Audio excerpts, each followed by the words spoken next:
Oke, seperti biasa di kota yang gue datengin untuk tour biasanya ada sharing komunitas. Niatnya adalah untuk berbagi ilmu. Kalau ada rasa penasaran gue bisa bantu jawab. Gue selalu rekam karena walaupun lu bukan anak komunitas, tapi bukan berarti lu nggak bisa belajar. Jadi hasil obrolan ini gue naikin ke internet. Gue sekarang lagi nongkrong dengan anak-anak dari Stand Up Indo Cilegon. Tepuk tangan dulu. Semalam habis pertunjukan di sini menyenangkan. Mohon maaf suara gue agak serak karena saya habis ginian sama Stand Up Indo Cilegon. Ada satu orang namanya Herman. Ada nggak namanya Herman? Nggak ada. Berarti dia pakai nama palsu. Oke, jadi kalau mau nanya silakan. Kita punya waktu sejam. Siapa yang mau nanya? Apapun silakan. Pakai mikrofonnya. Kalau ada yang mau nanya. Bebas. Yuk, oper. Silakan. Jangan tremor lu. Iya, santai aja. Silakan. Oke, selamat siang Mas Panji. Kenalin, nama saya Herman.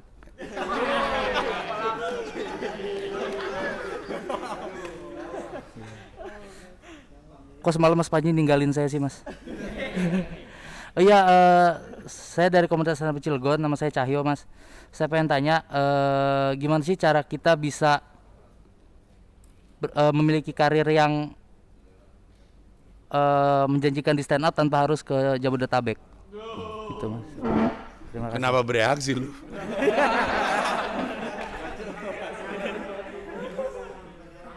Ntar gue oper lagi. Oke, apa si Herman Nur Cahyo nanya gimana caranya punya karir tanpa harus ke Jabodetabek.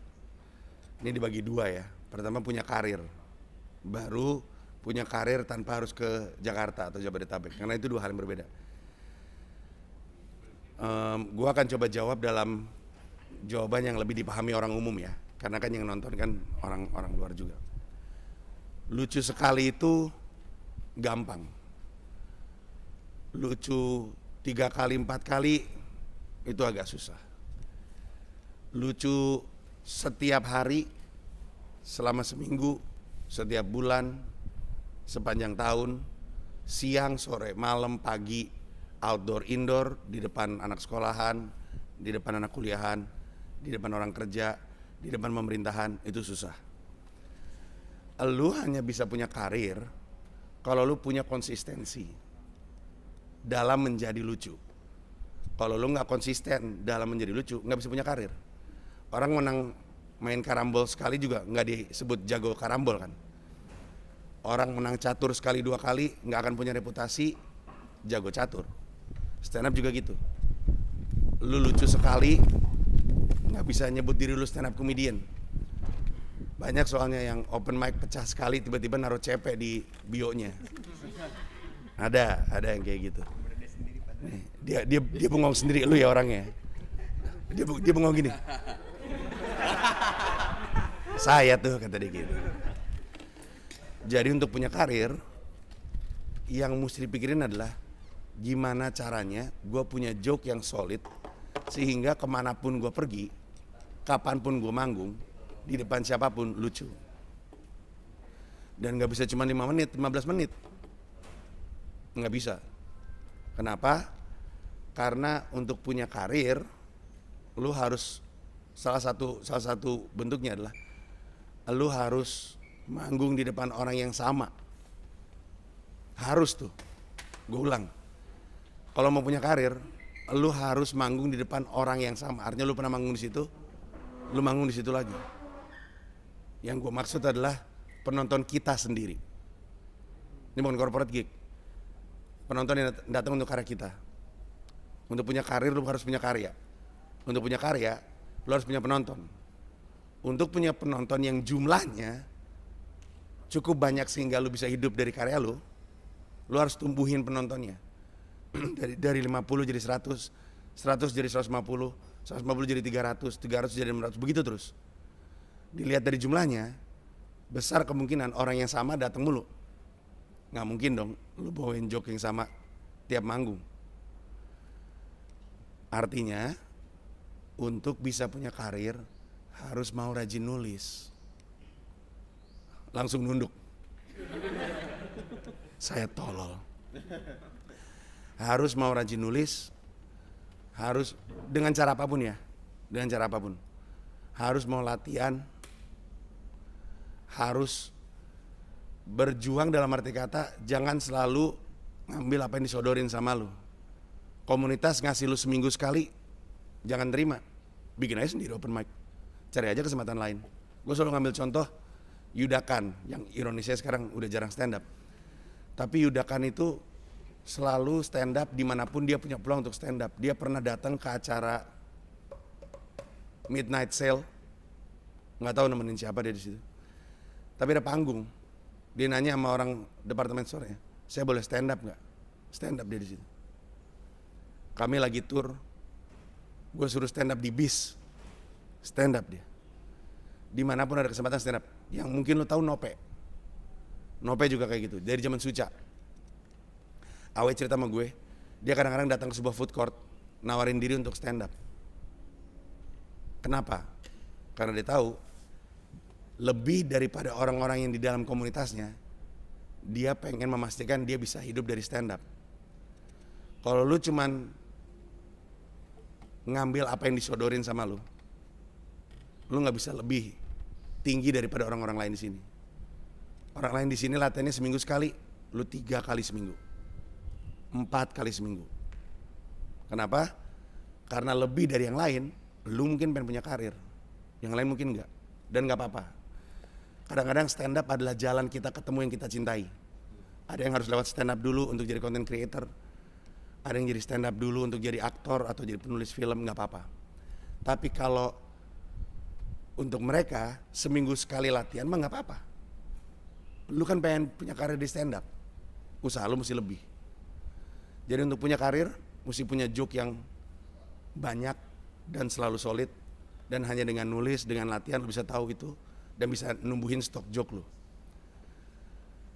Sekarang pertanyaannya adalah, gimana caranya untuk bisa berkarir sebagai stand up comedian tanpa harus ke Jakarta? Ada 2 pertanyaan balik yang lu mesti jawab. Lu mau ngambil duit atau kue ekonominya Cilegon saja, atau provinsinya apa? Provinsi Cilegon apa? Banten. Lu mau ngambil kue ekonominya Banten aja, atau mau ngambil kue ekonominya nasional? Kalau jawabannya Banten aja, maka joke yang lu punya harus sebisa mungkin lu perkenalkan kepada masyarakat Cilegon atau Banten. Caranya sebenarnya sama dengan kalau misalkan lu pengen punya karir secara internasional, tapi konteksnya adalah jenis joke-nya yang mungkin beda. Karena joke yang bekerja di Cilegon belum tentu bekerja dengan baik di Jogja, belum tentu bekerja dengan baik di Jakarta. Kebayang nggak? Ada nggak yang pernah stand up di sini kayaknya pecah-pecah aja? Pas ikutan Suci nggak keberasa lucu, atau Suca, atau open mic di Jakarta, kok nggak kena ya? Karena lu dalam tanda kutip ya, termanjakan dengan stand up yang udah lucu hanya menggunakan referensi lokal dan dialek serta bahasa lokal. Kadang-kadang kan bukan nge-cheat ya, tapi gua stand up di Jawa Timur, ngomong kiri aja udah lucu. Ngomong kiri aja, kirik. Itu kan artinya anak anjing ya. Gua ke Jakarta ngomong kirik nggak ada yang ketawa. Itu aja udah menggambarkan bahwa istilah, dialek itu ngebantu untuk bisa lucu di kota kita masing-masing. Di sini udah ketawa tuh orang, misalnya ya, kalau bercanda bawa-bawa lingkar selatan gitu. Lu pindah ke Jakarta, orang nggak ngerti lingkar selatan itu apa. Paham maksud gue? Kalau lu hanya pengen punya karir di sini, maka jok-jok lu udah cukup. Jok-jok lu selama ini udah cukup untuk lu lempar ke internet dan lu perkenalkan ke orang. Tapi kalau mau se-Indonesia, itu gak cukup. Lu mesti nulis joke yang bisa membuat orang se-Indonesia sepakat itu lucu. Gimana caranya? Kalau gak mau ke Jakarta, juga naikin ke internet. Karena di internet gue yakin lu sepakat. Di kepala orang pasti, tapi gue siapa? Kan gue gak terkenal. Kalau Bang Panji mah naro di Instagram mah pasti banyak yang nonton. Alasan doang itu. Berapa kali kita ngelihat orang gak terkenal viral? Bener gak gue? Terlalu banyak contohnya.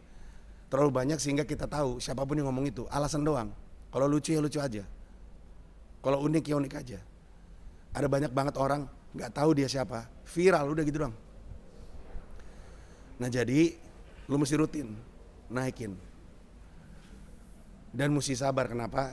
Karena prediksi gue, lu gak lucu sekarang. Gak lucu-lucu amat maksud gue. Harus terus nulis, terus ngupload, lihat reaksi, nulis lagi, upload lagi, sampai level dimana lu lucu. Jadi untuk bisa punya karir di kota lu ataupun di Indonesia, caranya sama, tapi joke-nya beda. Paham maksud gue? Lu mesti di sini open mic setiap hari Sabtu kan? Di mana? Lu mesti bangun reputasi lu. Dan kalau orang cuma diharapkan untuk tahu lu dari rumah angkringan itu, kurang. Lu mesti nyamperin orang. Lu mesti bilang orang lu ada.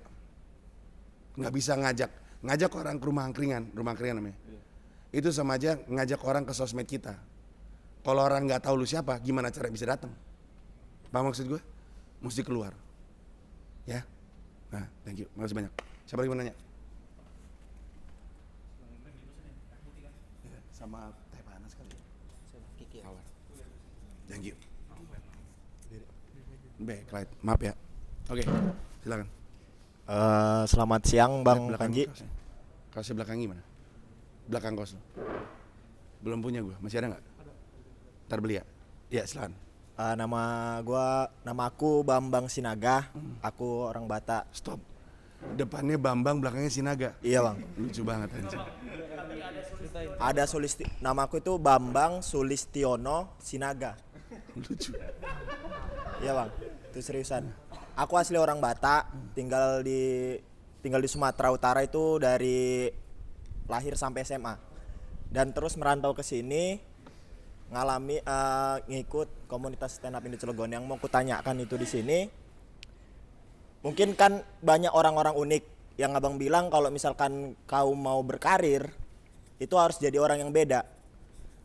Dan ku tengok semuanya itu, sorry bang pakai logat Batak. Bagus. Yang ku tengok itu ada persamaan kayak Marcel Widianto. Dia ada orang miskin menjual kemiskinannya. Ada Mas Didi yang dari Bandung, dia menjual kemiskinannya. Nah itu perbedaannya kenapa kok banyaknya yang ngejual kemiskinan tapi Marcel Widianto itu bisa naik senaik-naiknya sampai sekarang ini dia berada di panggung yang gede. Sebenarnya yang bikin perbedaan itu apa sih bang? Gitu. Oke, makasih banyak. Bambang Sulistiono Sinaga.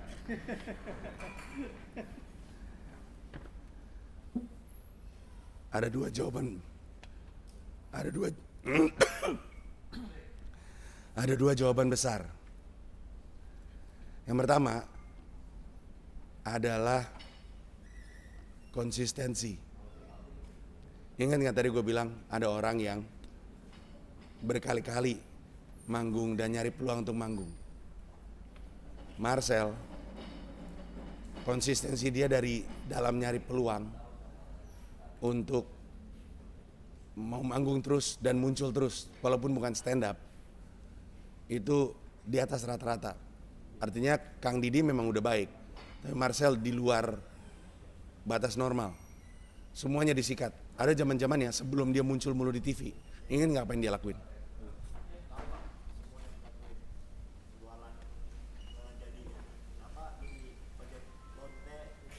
Hampir, tapi bukan itu maksud gue. Sebelum dia banyak muncul di TV, dia banyak muncul di YouTube orang.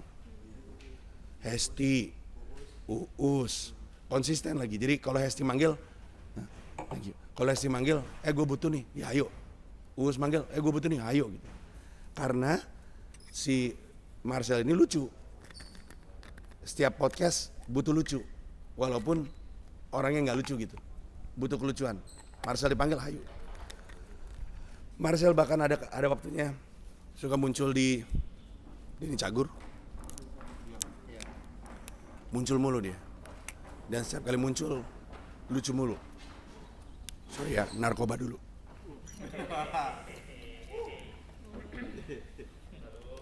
Padahal vitamin.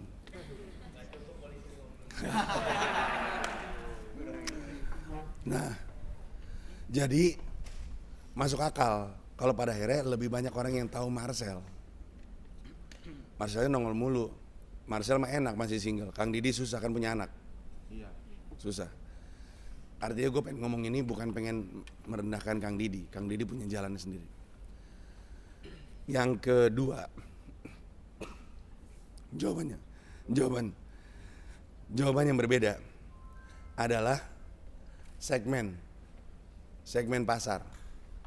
Memang segmen audiensnya Kang Didi nggak akan bisa selebar segmen pasarnya Marcel. Marcel lebar banget, dari joknya lo tahu banyak orang bisa kena, bahkan kemungkinan anak muda yang kena.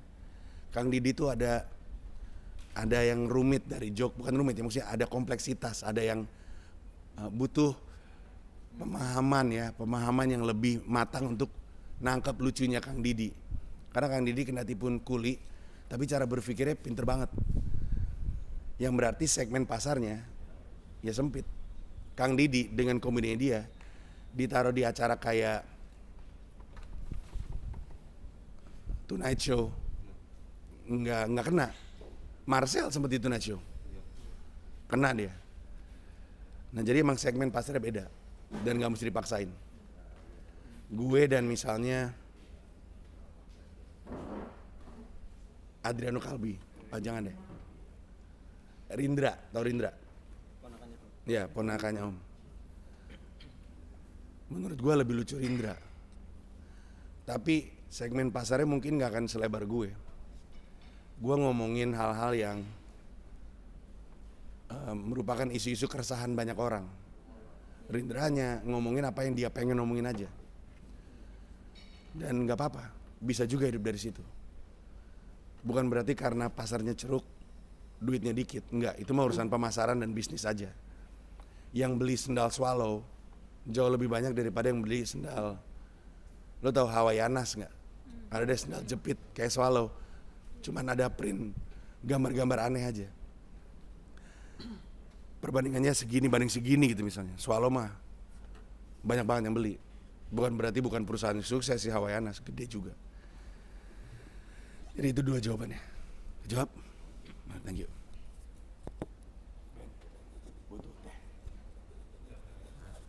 Siapa lagi? Ya.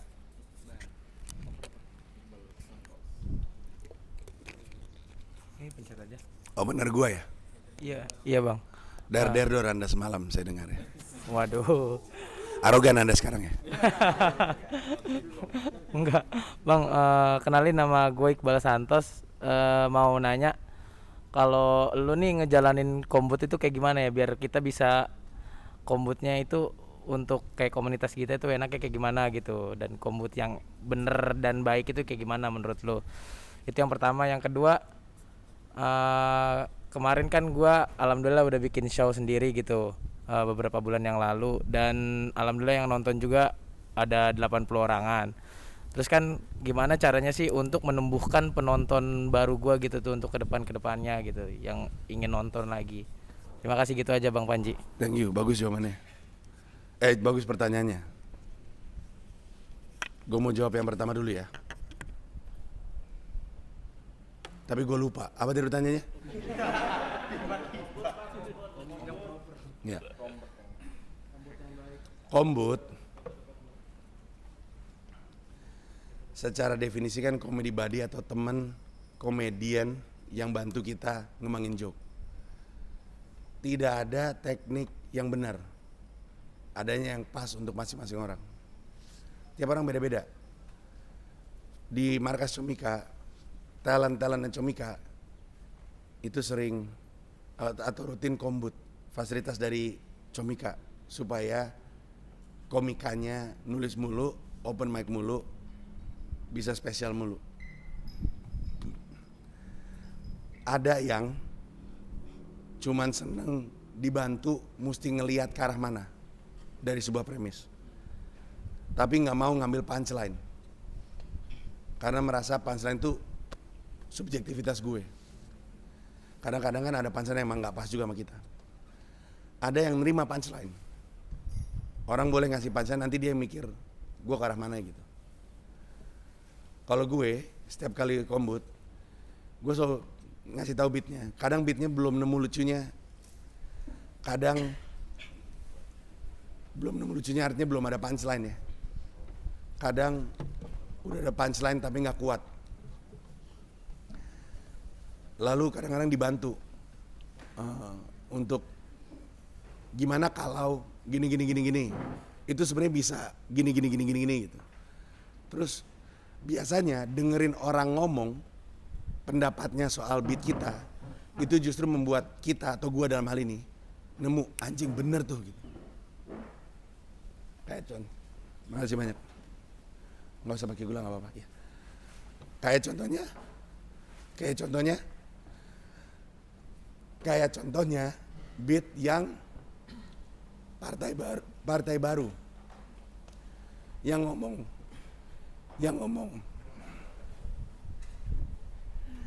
ngomong Punch Entertainment, David Nurbianto. Awalnya cuman ngomong partai baru apa lagi ya yang waktu awal lahir bikin kita optimis.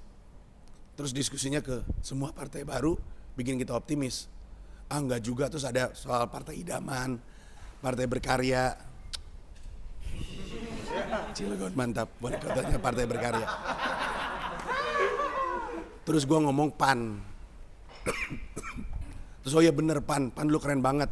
Terus kita ngomong, ya sekarang PAN artis doang. Terus gue bilang, anjing bagus banget itu. Bener. Jadi tadinya pacaran gue, coba lihat. Dulu PAN tuh cendekiawan, sekarang artis doang. Dan di semalam pas lu denger, itu udah ketemu ketawa kan. Sama David ditambahin. Makanya kan sekarang namanya Punch Entertainment. Anjing bagus. Bagus dan satu style sama gue punchline-nya. Akhirnya gue pakai juga. Jadi karena diskusi gue nemu arah, karena kombut gue dapat punchline tambahan. Tapi kalau gue biasanya kalau punchline-nya dibantu sama orang, gue kredit. Kayak kalau lu nonton digital download ternyata ini sebabnya atau Pragiwaksono, ada terima kasihnya tuh. Kayak Ardit gue kredit di Pragiwaksono. Terus Awe gue kredit di juru bicara di digital download. Nanti David akan dikredit juga di situ karena ngebantu. Tapi jok kita karena kombut kita. Kebayang? Thank you. Oh iya lupa.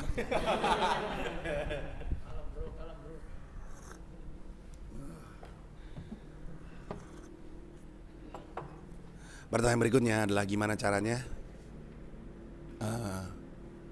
spesial lu menumbuh. Ada hal-hal dibagi dua ya.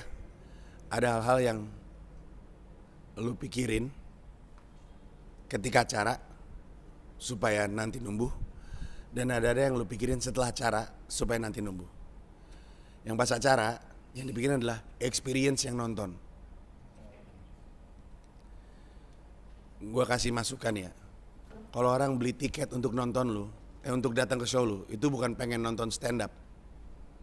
Nonton stand up bisa di YouTube. Nonton stand up bisa di comika.id, bisa di Netflix. Kalau dia bayar untuk nonton lo langsung, dia pengen experience komedi. Dia pengen ketawa bareng orang lain. Dia pengen tahu rasanya di riffing. Dia pengen tahu apakah respon dia misalnya terhadap joke sama dengan yang lain. Dia pengen tahu itu semua. Dia pengen berada di situ, dia pengen experience.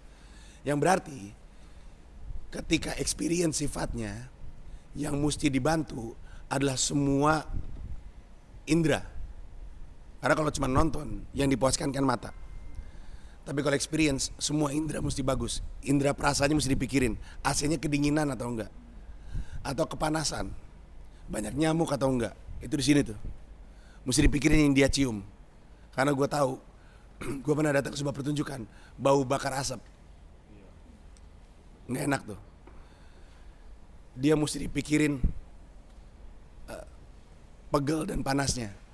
Karena dijanjiin open gate misalnya jam 7, jam setengah 9 masih belum buka. Jadi dia berdiri kepanasan. Dia mesti dibantu dipikirin sebelum dia masuk ketika lagi ngantri apa yang dia dengar, apa yang dia rasain. Itu semua mesti dipikirin. Orang udah bayar mahal, berharapnya dapat pengalaman yang lebih menyenangkan dari nonton doang. Termasuk servisnya lu setelah acara. Itulah kenapa gue biasanya selalu foto sampai habis. Walaupun sekarang enggak ya. Tapi kan dilihat dari suara gue, lu tahu kenapa. Itu mesti dipikirin. Di luar tentunya joke lu mesti bagus. Kalau joke lu jelek mah gak ada yang balik. Kan gitu. Itu yang dipikirin pas acara, experience. 5 indera dipuaskan semuanya. Termasuk mata ya, kayak makanya gue selalu bilang sama anak-anak Comika, backdrop tuh lu pikirin banget. Backdrop tuh bagus banget, harus bagus. Karena dia akan masuk foto orang juga. Jadi mesti bagus. Nah ini sekarang yang setelahnya.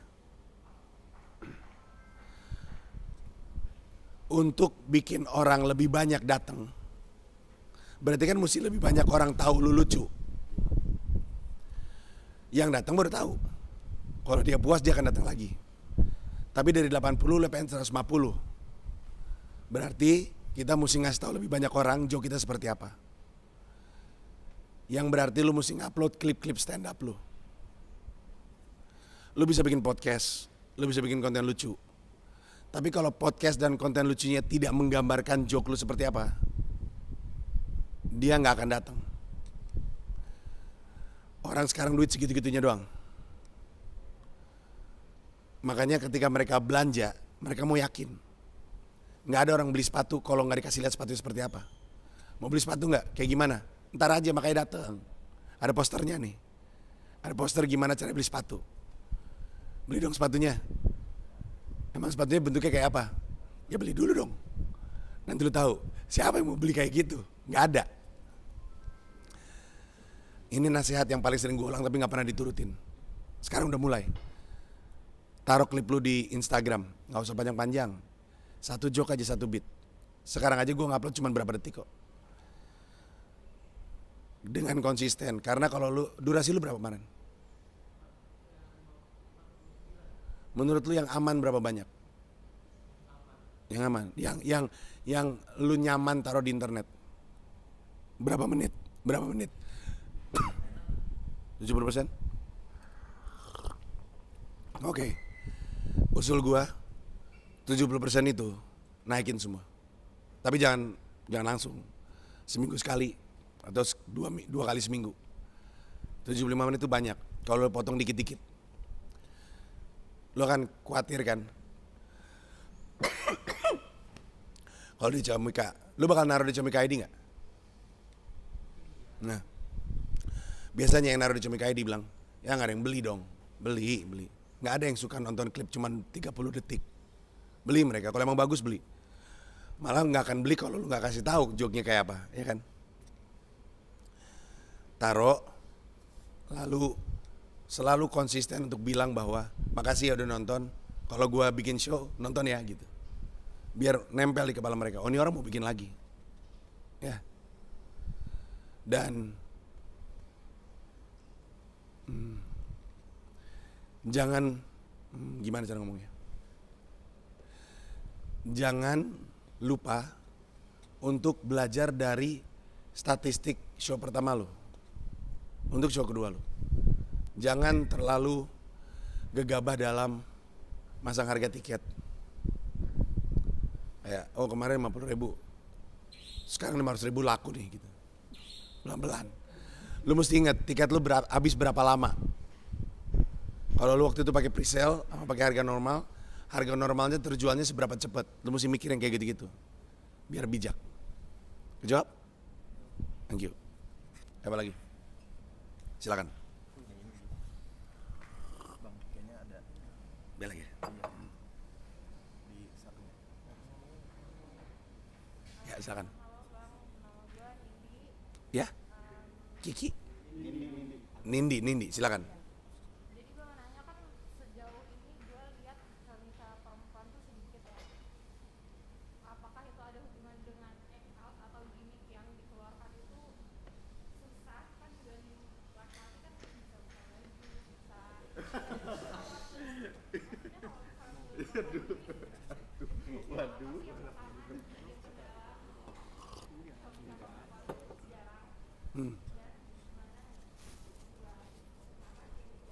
Oke. Thank you Nindi ya. Nindi. Jawaban kenapa lebih banyak komika cowok daripada komika cewek, terutama yang bisa muncul ke permukaan dan dikenal karena punya karir, adalah karena lebih banyak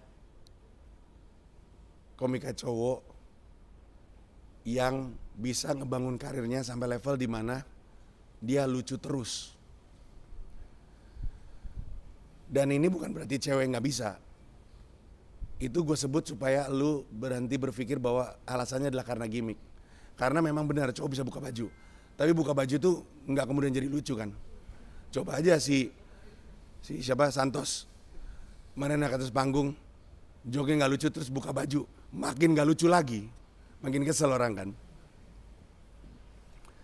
Jadi bisa kayak gitu karena joke-nya banyak yang lucu dan sering lucu dan konsisten lucu. Nah kendalanya adalah bukannya perempuan nggak bisa, tapi situasi komunitasnya menyulitkan komika perempuan untuk bisa terus latihan. Kenapa? Karena di antara anjing-anjing ini ada yang tiba-tiba DM lu ngajak ke kosan.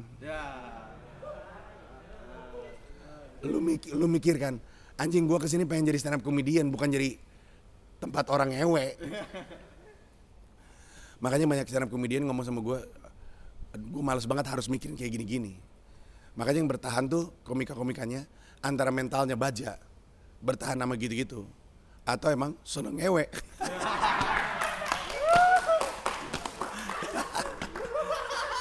Bercanda dong, bercanda.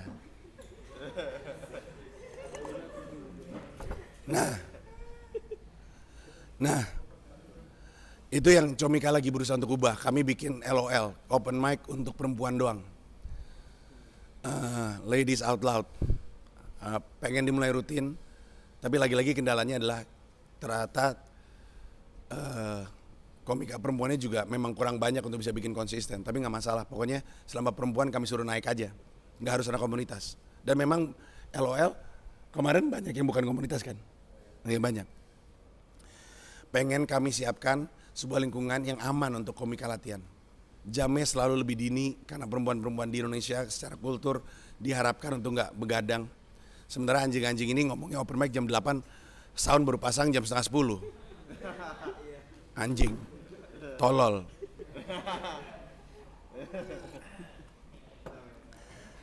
Nah jadi karena kendala itu, komika perempuan jadi susah untuk latihan. Mana suka nggak boleh keluar, nah ini yang susah. Kalau ditanya alasannya, itu alasannya. Nah, kalau tanya solusinya sebenarnya apa yang bisa kita lakukan, kita ini maksudnya stand up Indo Cilegon, untuk membuat perempuan lebih nyaman latihan, sehingga perempuan lebih sering latihan. Itu doang aja.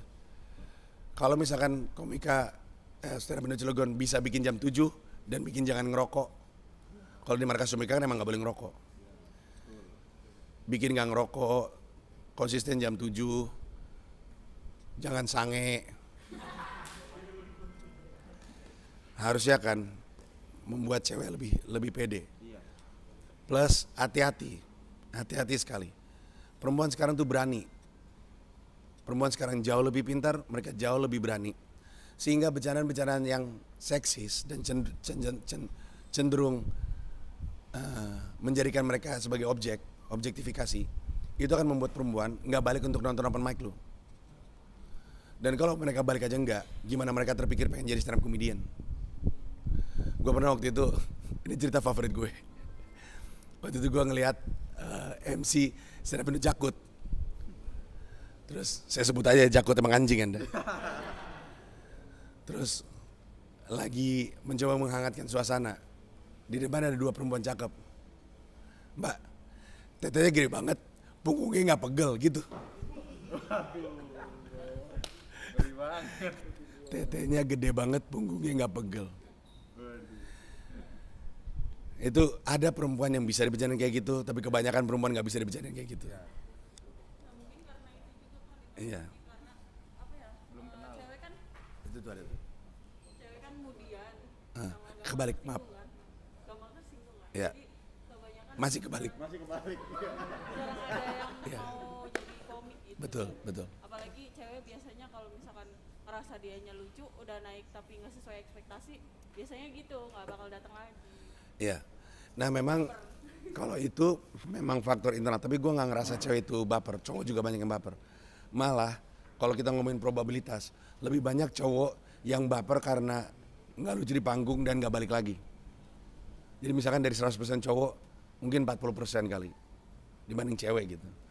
Gue akuin, kalau kita ngomongin secara kultural, cowok lebih biasa ditolak daripada cewek. Penolakan tuh cowok lebih biasa daripada cewek, sehingga ketika cewek ngelakuinnya kaget gitu.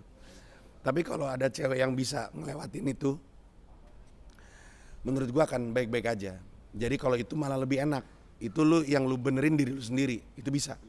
Yang lu susah untuk benerin kan pihak luar.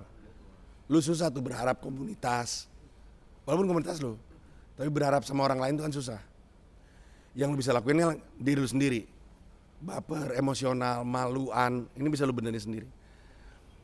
Nah tapi kalau mau lebih banyak lagi cewek untuk jadi komika, karena kalau soal level lucunya, anjing, yang cowok juga banyak yang nggak lucu, banyak banget. Yang cewek lucu banyak banget.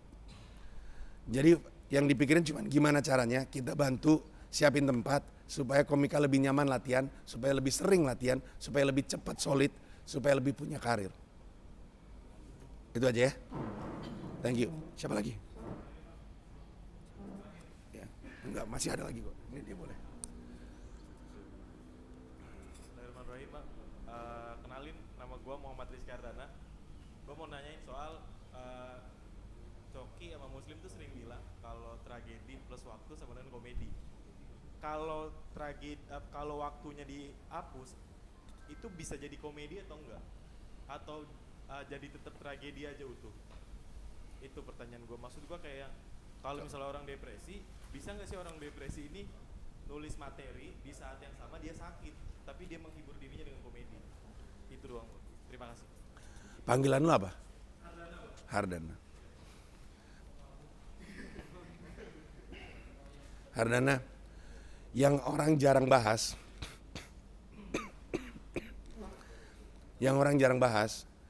dari tragedi plus waktu sama dengan komedi adalah bahwa yang disebut sebagai tragedi sangat subjektif. Waktu yang dibutuhkan untuk bisa jadiin komedi sangat subjektif. Outputnya, komedinya juga subjektif. Kadang-kadang orang tua meninggal harusnya tragedi kan untuk kita. Ada loh yang ibunya meninggal masih kerja biasa aja, nggak ada sedih-sedihnya. LO gue di Makassar, ibunya lagi meninggal hari itu, kerja untuk gue, untuk acara. Kata gue, ngapain lu di sini? Nggak apa-apa bang, kan nyokap lu baru meninggal. Iya nggak apa-apa, nanti pengajian. Anjing, aneh banget. Waktu yang dibutuhkan juga beda-beda, tergantung sama itu tragedinya siapa. Kalau tragedinya orang, waktu yang dibutuhkan untuk berdamai akan tragedi tersebut mungkin lebih mudah untuk kita. Soalnya orang suka ngomong gini, ini perlu gue rapin. Kadang-kadang orang mikir tragedi plus waktu sama dengan komedi itu tragedi secara umum, padahal itu sebenarnya teori untuk tragedinya dia. Tapi orang kadang-kadang suka bilang tragedinya orang bisa gue masukin dalam rumus ini, padahal variabelnya jadi beda banget. Kalau ada orang baru aja dibakar rumahnya sama masa, itu kan tragedi dia. Dia kadang-kadang bisa langsung ngomongin dalam waktu 1 hari, karena itu tragedi orang lain. Dia nggak butuh waktu panjang untuk bisa menjadikan itu lucu. Orang terkait nggak bisa kan. Orang terkait mungkin 1-2 tahun gitu. Bahkan tragedi diri sendiri pun juga beda-beda. Juga beda-beda.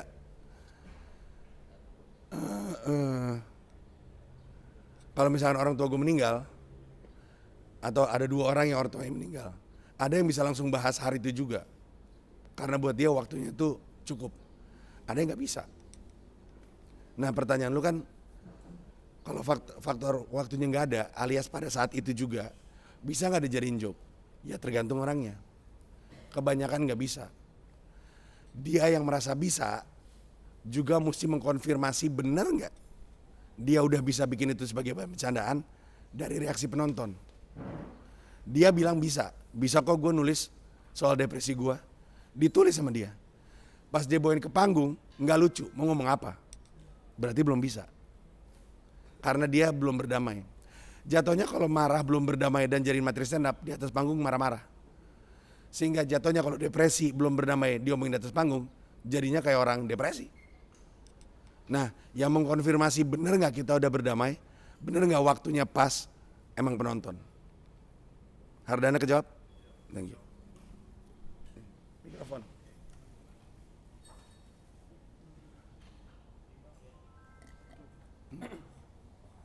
Ya silakan. Ya, Bang. Nama gue Tegar, Bang. Ya Tegar. Mau tanya kan, Bang Panji sekarang udah di stand up Indo ini ya, stand up Indo New York. Iya. Stand up Indo New York Bikin sendiri tuh gue. sebagai founder. Iya. Pertanyaan sih Bang, kalau sisi positif yang bisa diambil di Indonesia Bang dari stand up Indo New York, dari New York ini apa sih Bang? Terutama buat di regional gitu Bang, supaya bisa kita meniru apa yang belum ada di Indonesia gitu yang ada di Indonesia. Terima kasih Bang. Thank you Tegar. Yang paling gue suka adalah banyaknya jumlah open mic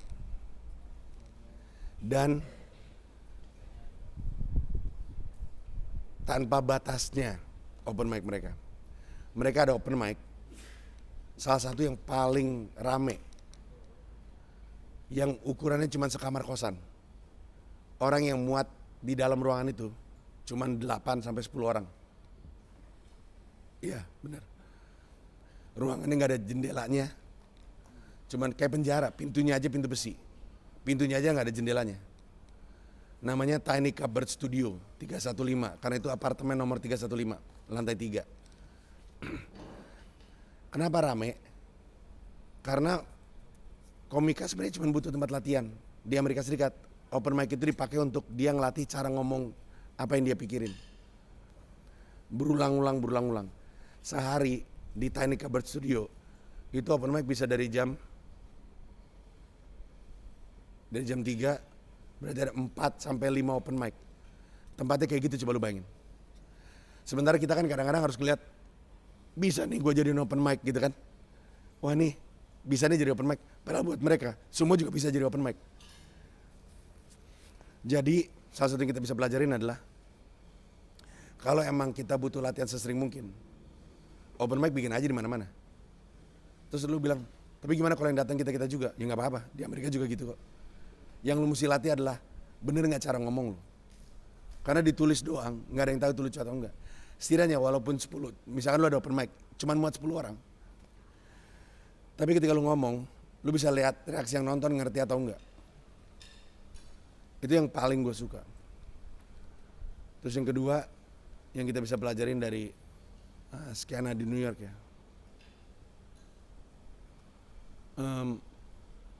Bahwa mereka itu nggak mesti nunggu orang lain untuk mereka punya acara stand up. Gimana cara ngomongnya? Di Amerika Serikat itu ada namanya alternative room atau kamar-kamar ruang-ruang alternatif. Itu adalah acara-acara stand up di luar yang diselenggarakan sama comedy club. Banyak banget, sehari ada 30 open mic, 30 sampai 40 open mic sehari. Dan 20 sampai 30 open mic sehari. Dan setiap hari di New York bisa 30 acara berbayar. Kadang lebih. Comedy club di Amerika, di New York, ada hampir 20. Yang berarti sisanya komika-komika aja bikin acara. Kemarin gua habis acara di Topless Comedy, Top LES, Lower East Side. Ada 2 komika masih muda, baru stand up setahun. Tapi pinter banget dalam meyakinkan orang. Itu kerjanya tuh ngeposting, ada nggak yang rooftopnya bisa kami pinjam untuk bikin acara stand up. lalu tempatnya kerjanya open mic mulu, setiap kali di tempat open mic ada yang lucu, dia bilang, gue pernah bikin acara di top, di rooftop, mau ngisi nggak gitu. Sebenarnya mereka jualan sendiri, mereka cari orang-orang yang kira-kira bisa menjual tiket, gue termasuk diajak. Artinya kalau lo mau bikin acara, bikin aja. Stand up Indo Cilegon hanya punya 2 tangan dan 2 kaki gitu. Misalnya stand up Indo Cilegon itu orang, dia cuma punya 2 tangan 2 kaki. Bikin aja menurut gue. Bikin aja open mic. Bikin aja acara berbayar. Koordinasi kalau mau butuh bantuan. Tapi jangan halangi diri lo. Itu hal paling mind blowing yang gue dapatkan dari New York. Ada lagi? Halo Bang, saya Rizky Ramadan. Saya mau bertanya, gimana cara nulis yang rapi, terus cara meres punchline yang banyak gitu? Oke. Cara nulis yang rapi.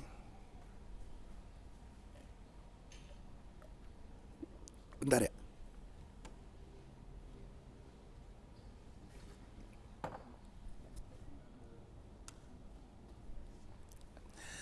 Tidak ada cara yang benar soal nulis rapi. Adanya cara yang pas buat lu. Kadang kita kagum sama Remin atau mana ada anak suci 10 siapa ya, yang penulisannya rapi banget kayak Dani Beler.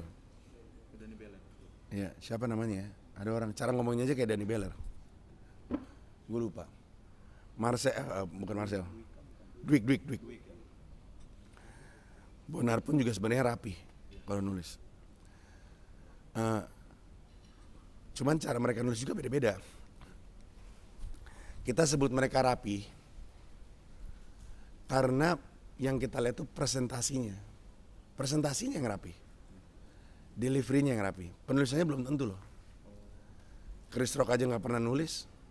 Chris Rock cuma pakai pointers. Dave Chappelle juga pakai pointers. Jadi mereka nulis, mereka nyebutnya, gue nulis mentally di kepala, kata Chris Rock gitu. Nah, tapi kalau memang penulisan yang rapi yang lu ingin, itu mengharuskan lu untuk verbatim di atas panggung. Verbatim artinya yang lu omongin itu kata per kata dengan yang ditulis. Itu datang dengan resiko. Karena biasanya orang nulis itu bukan bahasa ngomong. Kalau kita nulis bahasa ngomong, kadang-kadang kita lupa cara ngomongnya gimana ya. Apa maksud gue? Jadi menurut gue nggak usah terlalu sibuk habisin waktu untuk mempelajari orang lain gimana cara nulisnya. Sering nulis aja sampai lu nemu cara yang menurut lu enak. Nah tapi kalau misalnya cara meres, jawabannya sebenarnya mind mapping. Udah belajar? Nah ini masalah mind mapping. Mind mappingnya nggak lebar. Orang berhentinya mind mapping di tarikan pertama. Padahal punchline selalu ketemu di tarikan keempat dan kelima. Selalu. Punchline bagus nggak pernah di tarikan pertama. Kita pengen ngomongin apa? Misalnya lu punya beat tentang apa?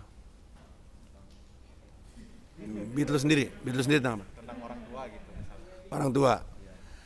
Orang tua galak. Kerja. Terus apa lagi? Orang tua. Meninggal. Iya, ada. Terus biasanya nih pas misalkan galak langsung nulisnya orang tua galak banget kayak Luhut. Tapi itu tipis banget.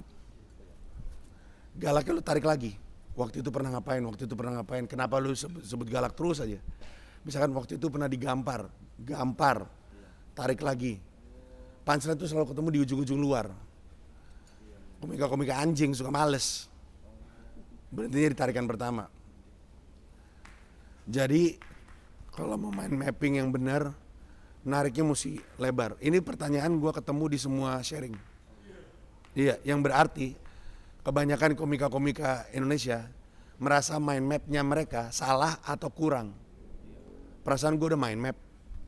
Ya karena tarikan lu dikit. Ini aja, gue kasih tahu tarikannya mesti ngelebar. Sedikit yang ngelakuin, percaya sama gue.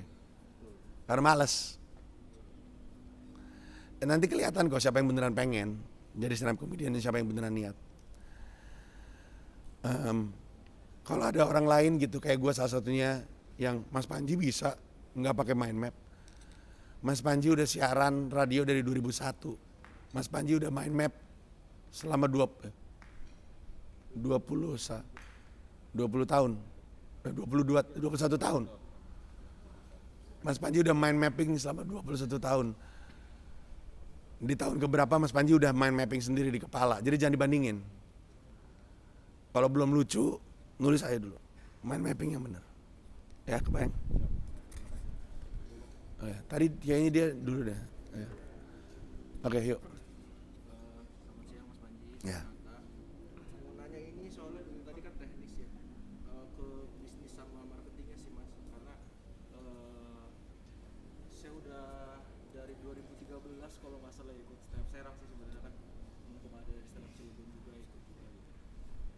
Merasa bahwa ternyata masuk komunitas tuh nggak perlu jadi komika gitu Mas. Makanya kayaknya harus ada beberapa orang yang harusnya ada bagian-bagiannya gitu. Kan ketika acara kan nggak melulu openernya kan kayak hari ini cuma satu gitu, yang lain kan bantu-bantu. Nah maksudnya kira-kira kita tuh harus butuh beberapa line up untuk kita bukan line up untuk naik ya, line up untuk bekerja gitu untuk bisnisnya ketika membuat suatu acara. Sama ini paling mas bekal untuk approach ke klien gitu, ke kira-kira materi dan bekal apa yang harus komunitas daerah siapkan untuk ya minimal ke Sponsor. gitu, atau ya bahkan yang lebih gede ke klien yang mau ngasih duit. Terima kasih. Kalau yang pertama jawabannya iya, udah cukup. Masalahnya di mana? Di dalam komunitas pasti ntar ada yang harus moto, ada yang kerjanya keuangan, ada yang kerjanya ngurusin sound gitu. Udah pasti itu mah. Cuman lu mesti sepakat terus sebagai komunitas. Kita mau pakai komunitas ini untuk bisnis atau enggak?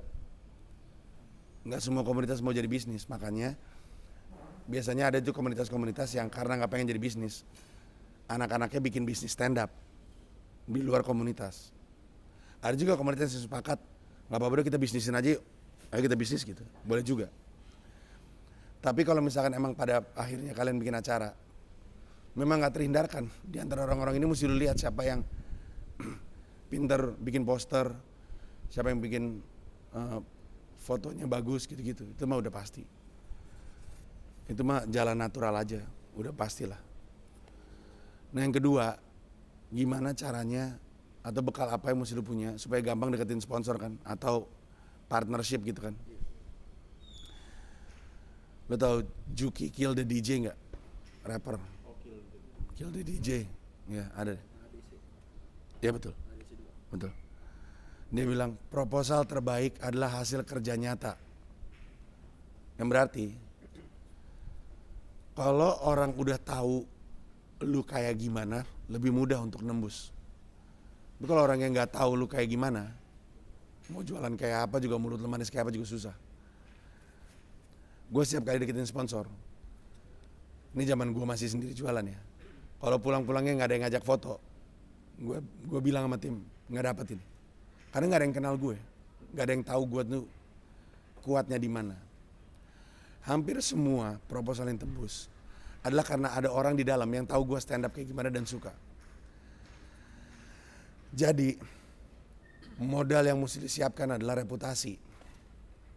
Lebih gampang datang bawa proposal ke sebuah tempat kalau mereka tahu lu bagus atau enggak, bisa atau enggak bikin acara. Makanya upload lah materi stand up Indo Cilegon atau anak-anaknya ke internet. Siapa yang tahu lu lucu atau enggak kalau nggak pernah lu naikin. Lu datang ke sebuah brand, oh si Iqbal Santos saya pernah ngeliat tuh. Nah kan enak kan, itu aja cuma Iqbal Santos, belum tentu dia tahu Tegar, belum tentu tahu yang lain. Tapi kalau dia tahu, oh tahu gua stand up Indo Cilegon banyak yang lucu ya, ada sini, lebih gampang. Tapi si anjing nih gak ada yang mau naikin video, tolol, gua nggak ngerti, tolol. Nggak ngerti logikanya, nggak ngerti gue. Yang datang ke sini ngiseng doang, itu ngeganggu orang yang datang ke sini pengen jadi komika gitu. Nah jadi lu mesti bangun reputasi bahwa komunitasnya lucu. Di luar itu, lu juga mesti bangun bukti bahwa lu bisa jalanin itu.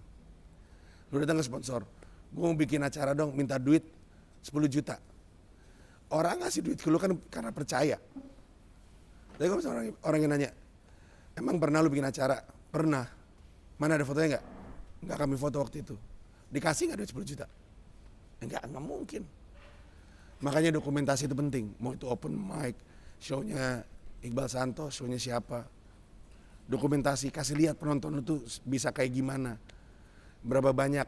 Kalaupun nggak banyak nggak apa-apa. Kasih lihat orangnya kayak gimana. Kalau isinya anak-anak muda, dan lu datang ke brand anak muda, pas. Tapi kalau misalnya lu datang ke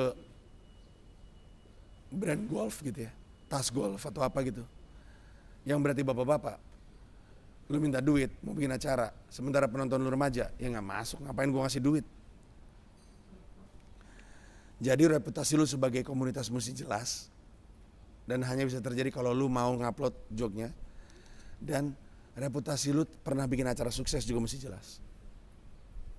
Makanya awal-awal usaha sendiri, tanpa ada sponsor, usaha sendiri, duit sumbangan kek, ngumpulin kek, supaya punya bukti. Buktinya ini baru lu bawa ke orang-orang yang punya duit. Paham? Oke, satu pertanyaan terakhir. Ya lu. Enggak, ini dulu. Halo bang, nama gue Kiki. Gue tadi itu beberapa poin yang gue tangkap dari lo itu konsistensi. Nah maksud gue di sini mau tanya gimana ala lo buat ngebangun konsisten itu sendiri sampai akhirnya itu terus menjadi karakter buat kita. Oke. Jadi kebiasaan. Iya. Si Piki ngomong gimana caranya bisa konsisten. Ini jawaban yang kesannya ngegampangin tapi enggak. Gimana caranya konsisten kalau lu nggak punya tujuan? Ngapain lu jalan kalau nggak tahu mau kemana? Kalau lu tahu lu mau bikin spesial, jadi punya alasan kan? Tapi kalau lu keluar nggak tahu finishnya di mana, nggak akan konsisten. Dan kalau lu tahu finishnya di mana, lu mau berhenti di tengah-tengah, bingung lu. Kalau gue berhenti nggak nyampe, balik atau mau ngelanjut. Jadi alasan orang konsisten adalah punya tujuan. Udah nyampe finish line, taruh lagi. Karena kalau enggak konsisten. Misalkan tujuan lu adalah ngisi sun, udah nyampe, kalau lu nggak naruh tujuan baru, nggak jalan lagi. Jadi cara paling gampang untuk bisa konsisten adalah punya tujuan. Satu lagi di belakang. Sebelum dia ada yang mau nanya. Lu dulu.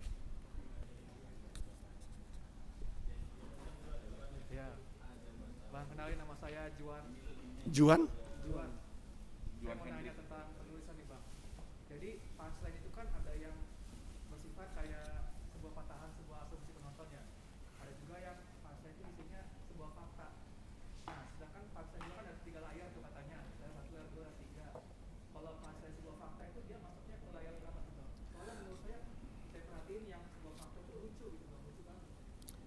Juan, semua punchline itu ada layer.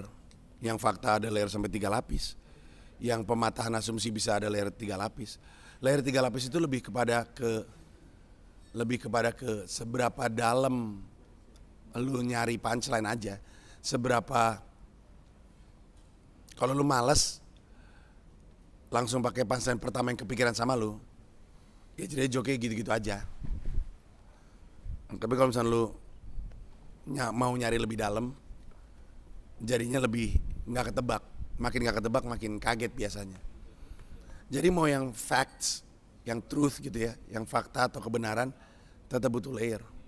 Karena kebenarannya juga punya alasan. Misalkan lu mikirin soal kenapa ya kenapa di sekolah ada sumbangan wajib, namanya kan sumbangan, kok wajib? Nemu nih, udah lucu tapi tipis. Lu gali lebih dalam lagi, alasan dibaliknya, pertama kali munculnya di mana. Nah, kayak gitu-gitu biasanya nemuin punchline yang lebih enak gitu, karena lebih nggak ketebak, patahnya lebih jauh. Kejawab ya Juan? Silakan.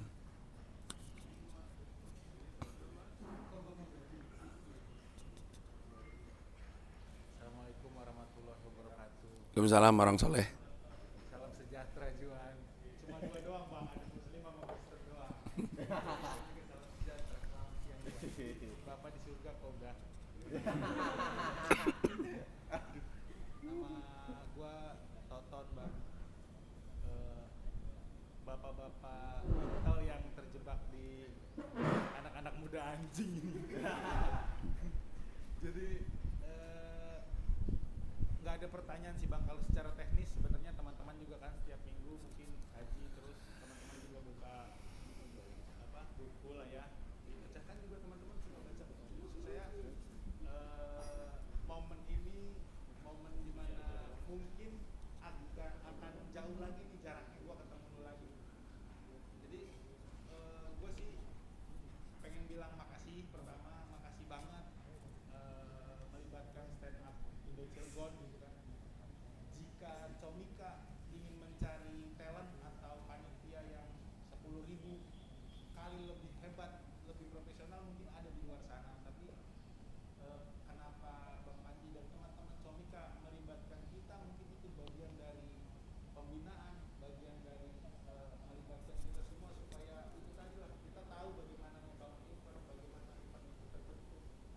Jadi mudah-mudahan teman-teman sekalian juga bisa belajar dari sini. Itu yang pertama, saya ucapkan terima kasih sebesar-besarnya untuk melibatkan stand up Cilegon. Kedua, itu aja sih bang, tadi tuh pertanyaannya semua udah banyak lah, kita tinggal simpulkan aja bagaimana membangun event, bagaimana materi, bagaimana teknis lah, penulisan dan lain-lain.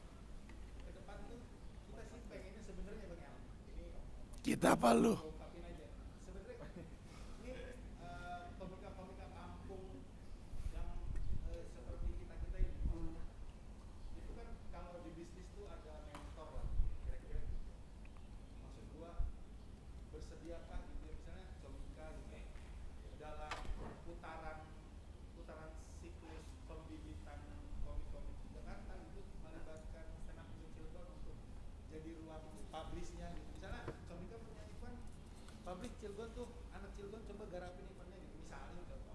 Maksud gua karena kita butuh mentor gitu. Gua pikir semua komunitas di seluruh Indonesia ini kendalanya cuma itu sih sebenarnya. Kadang-kadang suka lost ketika semua orang yang terlibat di komunitas itu operator gitu. Maksud gua itu komika, tapi tidak ada desator, tidak ada ilustrator, tidak ada karena itu tadi, karena kami hanya komunitas, sementara komika kan bukan komunitas. Bagaimana komika membentuk ekosistem, bagaimana ekosistem itu dimanfaatkan menjadi ruang industri. Kita kan belum bisa sejauh itu gitu loh, maksud gua. Kita belum bisa sejauh itu, makanya kenapa gua sih ke teman-teman selalu bilang kalau ada komika nasional, kalau ada Bang Panji, berilah permohonan atau petunjuk bagaimana caranya kita ini dimentorin, kita ini diberikan arahan, tapi yang simultan gitu Pak. Karena itu yang penting menurut saya sih, karena membangun komunitas saja tanpa ada mentor, bagaimana membangun ini menjadi industri, menjadi ekosistem, sepertinya berat kalau untuk di Banten Pak. Untuk di Cilegon itu berat bangun ekosistem kan. Ya aja kan si bangsat ini kan upload aja jarang kan. Maksudnya kata abang tadi kan upload jarang. Dia walaupun hanya berapa detik, berapa gimana lo mau dikenal? Masa lo mau beli sepatu nggak tahu sepatu kan tadi kan udah dibahas. Gua kita memang belum bisa membangun ekosistem sebesar itu karena memang posisinya nggak kayak Jakarta yang orang bela-belain keluarin duit buat nonton stand up. Kalau di sini ya karena kenal dia aja, main sama bapaknya, kakeknya, tokoh masyarakat kayak gitu aja Pak. Jadi bukan karena pengen nonton stand up juga, kadang-kadang sumbangan kan di iklannya misalnya kekurangan beras gitu. Kenapa kekurangan beras? Gitu kan, tapi maksudnya buat kita ngebangun ekosistem itu, makanya kita berharap bangun dulu nih SDM-nya. Gua rajin, misalnya teman-teman rajin nulis open mic di beberapa kali, lebih senang lagi sih sebenarnya Comika sebagai apa? Comika itu apa? Manajemen gitu ya. Perusahaan komedi. Comika sebagai perusahaan bisa menelurkan atau memasukkan stand up Indo Cilegon nih, karena kan udah 2 kali lah ya, kalau mesti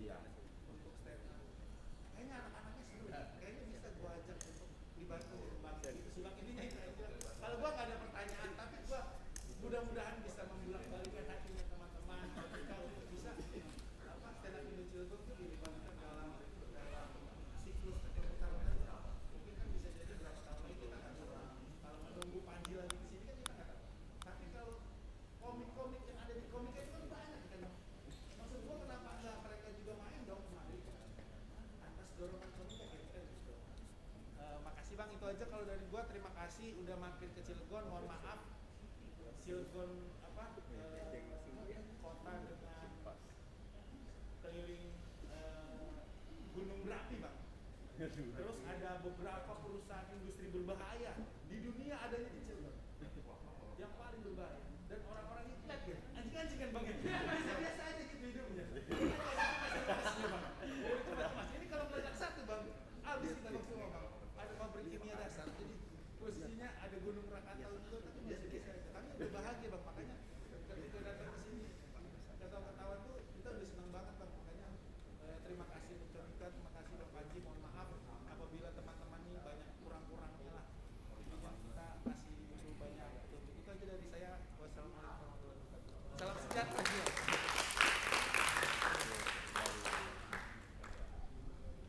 Dia orangnya gampang tersinggung nggak?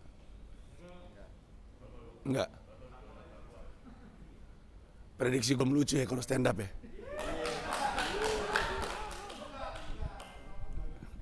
Tahu nggak kenapa gue tahu?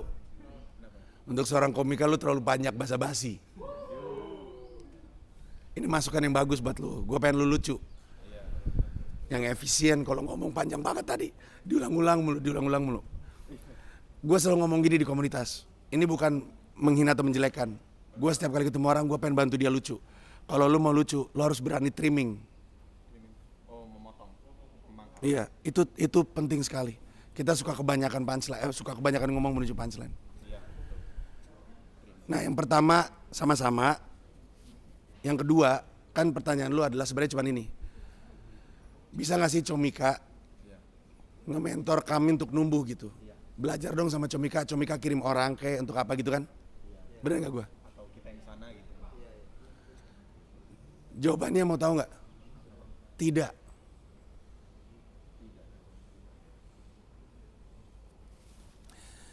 Dan ini jawaban yang sangat-sangat penting untuk didengerin. Tidak, Comika nggak akan bantu lu, Comika nggak akan bantu semua orang. Tahu nggak kenapa? Semua orang yang sukses itu sukses karena saya sendiri. Gue bisa kayak gini karena gue nggak pernah ditawarin apapun sama orang. Jangan meminta. Terdengar aneh, tapi kalau lu mau sukses, jangan berharap orang kasih sesuatu sama lu. Sehingga lu nggak sakit hati ketika orang diminta nggak dikasih. Sukses nggak pernah datang kepada orang yang meminta. Jangan berharap dikasih fasilitas, jangan berharap dibantu, jangan berharap di mentor. Gue bisa kayak gini karena usaha gue sendiri. Semua orang yang lu lihat sukses karena usaha sendiri. Nggak ada orang sukses dikasih kesuksesan. Dan gue ngomong ini justru karena gue pengen bantu. Jangan berharap Comika bantu siapapun. Walaupun tujuan berdirinya untuk bikin komika hidup dari karya. Tapi gue usul jangan selalu berharap. Karena mungkin bukan Comika, nanti HH Corp yang datang. Mungkin RD Management. Tapi gue gak akan bantu, Comika gak akan bantu. Boleh disangka jahat. Tapi alasannya adalah karena Comika juga punya tanggung jawab. Comika juga punya banyak proyek. Comika gak bisa bikin janji. Tapi yang terpenting, berhenti meminta sesuatu. Tadi aja kalau denger, gue bilang kalau stand up Indo Cilegon cuma mampu ngerjain satu open mic, bikin sendiri. Dari awal, dari pertanyaan pertama, gue udah bilang bahwa berusaha sendiri. Kalau ditanya mau atau nggak mau, tapi nggak mampu. Gue kasih bantuan Cilegon, yang lain minta. Cilegon dibantu, masa Aceh enggak? Aceh mah jauh bang, gak usah dipikirin. Bogor masa enggak gitu. Masuk akal gak? Gak punya kemampuan men. Tapi di luar itu, usaha sendiri. Jangan meminta. Orang nggak ngasih lu job, bikin acara sendiri.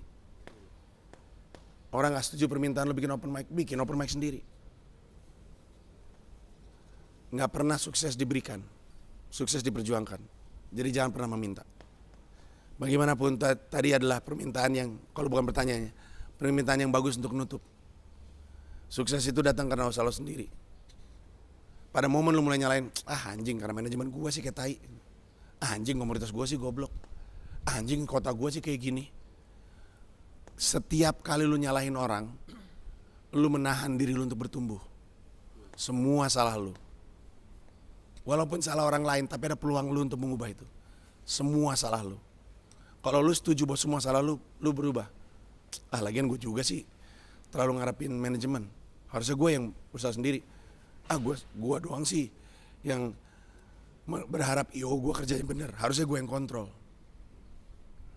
Kalau lu percaya bahwa semua salah lu akan terima itu dan lu akan belajar dari situ dan akan bertumbuh. Pertumbuhan lu datang dari setiap kali kesalahan yang terjadi dalam hidup lu perbaikin. Dan karena lu perbaikin, lu jadi orang lebih baik. Dan karena lu lebih baik, lu jadi orang sukses. Paham semuanya? Thank you. Thank you semuanya. Bye-bye.